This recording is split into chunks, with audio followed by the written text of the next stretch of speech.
Good morning, and thank you all for coming this morning. Just last month, the report of the Auditor General on the Consolidated Fund of the Government of Bermuda was tabled in the House of Assembly.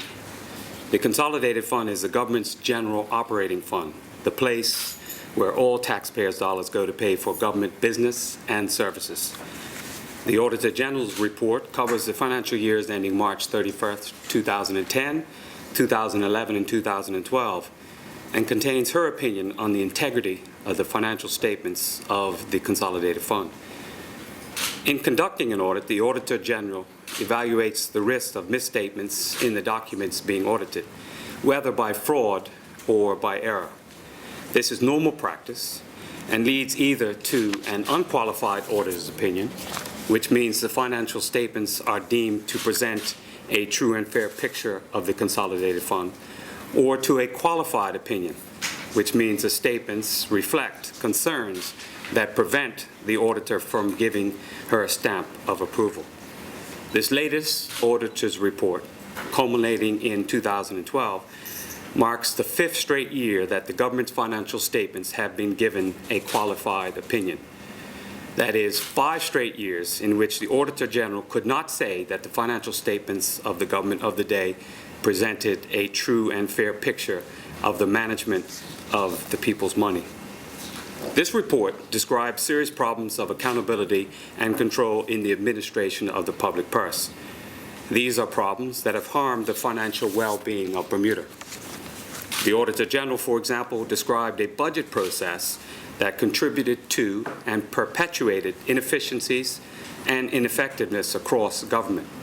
She pointed to an ingrained tendency within government to overspend budgets in ways that raise questions about the credibility of the budget process, spending control, and cash management. The most serious area of concern identified by the Auditor General was government failure to obey its own financial instructions. These instructions exist to impose financial controls that are consistent with international best practice and to upholding principles of accountability, value for money, fairness, and transparency. The Auditor General was clear about the seriousness of this situation. Financial controls, she said, are ignored or overridden, with those responsible seemingly immune to the imposition of penalties and sanctions. The consequence of these and other identified failings appear to have fostered a culture of negligence in which basic rules and practices for the sound management of the people's money were not applied. The Auditor General, as a result, reported millions of dollars spent without cabinet approval, millions of dollars paid without signed contracts, tens of millions of dollars committed to contracts not tendered, and millions paid to consultants without prior approval. These findings are disturbing. There is no future for Bermuda as we know it if there are no adequate safeguards to prevent the practices described by the Auditor General from taking place again. They have contributed to the unsustainable spending deficits that have pushed the public debt to absolute limits of our ability to manage it. The situation is a danger to our international reputation, our solvency, even our self-government. We need to be sure that we have the right controls in place for our future. I will therefore, by the authority recently amended in the Commission of Inquiry Act 1935, and with the support of the Governor and the head of the Civil Service, form a Commission of Inquiry to investigate the issues raised in the report of the Auditor General on the Consolidated Funds of the Government of Bermuda for the financial years ending March 31st, 2010, 2011, and 2012. More specifically, the Commission will 1. Identify breaches of financial instructions and how they arose. 2. Consider the adequacy of safeguards and the system of accountability. 3. Make recommendations to prevent recurrence and to mitigate financial, operational, and reputational risk. 4. Refer any evidence of possible criminal activity which the Commission may identify to the Director of Public Prosecutions or the Bermuda Police Service. 5, draw to the attention of the Minister of Finance and the Attorney General any scope which the Commission may identify to secure recompense under the Public Treasury Act, including financial instructions and civil asset recovery. The Commission will be appointed by mid-January, will examine the context of transactions to determine whether unacceptable conduct has occurred or not. It will have the power to summon witnesses, to examine them under oath, and call for the production of documents. Its meetings will be held in camera, and its report made public in a timely fashion. In taking this step, we are hoping to break the back of bad habits, to heighten public understanding of the issues, and to return the principle of accountability to the center of government business at every level. In considering this matter, I have also been concerned that the auditor's report has cast a cloud over the management of the civil service. This is unfair to the thousands of competent, caring, and honorable public service professionals doing a good job, and I'm confident that the Commission's findings and recommendations will bring clarity and reassurance to them.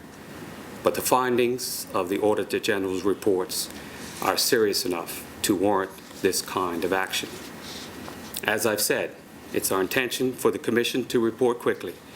The Commission will be independent, and its conclusions will be open, providing answers that many Bermudians have been asking for some time. Having said those prepared comments, we're happy to take questions.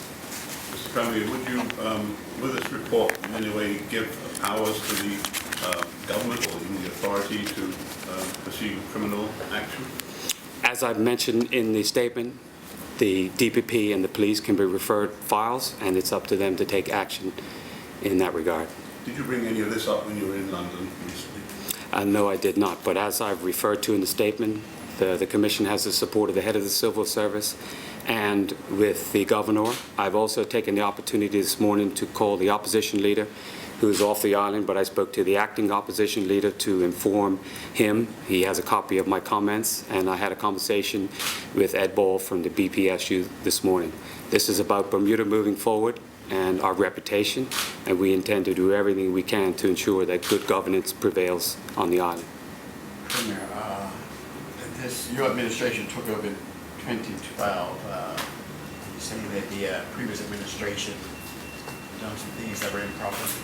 I have no comments to make about the Auditor General's report. I think it's appropriate now that the Commission is in the process of being formed to let that independent body do their work, and then the public report will be there for all to see. Premier, can you talk a little bit about what the Commission will be made up of, individuals, what role the British government will have in that? Very good question. The UK government will have no role. I have already, in conjunction with my colleagues, started to mull over names. At present, we view 4 people as an appropriate number to be there, so I will listen to feedback from colleagues, from the Governor, from the head of the Civil Service, and I also reached out, as I said, to the opposition leader in the BPSU, because we want all good people to come forward, but obviously you would need to have an accountant, a lawyer, and then 2 members at large to do their work. So over the next couple of weeks, it's my intention to appoint it by mid-January. Over the next couple of weeks, we'll reach out to people and get those who are willing to serve to come on board and do the job that is required. And it comes down to yourself as the person who appoints.